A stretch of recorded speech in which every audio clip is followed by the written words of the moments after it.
Hei, irakurtzeak gustoko duzu? Eta bideoak sortzea? Ta baldakizu biak batera egin ditzakezula. Gustatu zaizun liburuari buruzko book trailerra egin dezakezu zure lagunak ere irakurtzera animatzeko. Eta bide batez, Galtzagorri elkarteak antolatutako Liburu Gaztea book trailer lehiaketan parte hartu.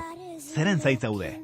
12-16 urte bitarteko gaztea bazara, animatu eta parte hartu. Nola?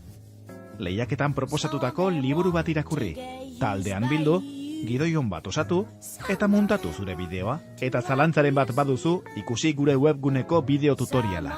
Brunok emango dizkizu azalpen guztiak. 2 kategoria daude, ikastetxeka eta norbanakoka. Zure ikastetxeak lehiaketan izena eman badu, osatu launakako taldeak gelan. Eta hasi lanean, bestela, zure kontura hartu parte, norbanakoen kategorian. Ez utzi dena azken ordurako. Book trailerra aurkezteko azken eguna 2015ko martxoaren 13 da, bideoak bidaltzeko azken eguna. Animatu eta parte hartu! Informazio gehiago, galtzagorri.org Liburu Gaztea. Irakurri, sakaturrek eta parte hartu.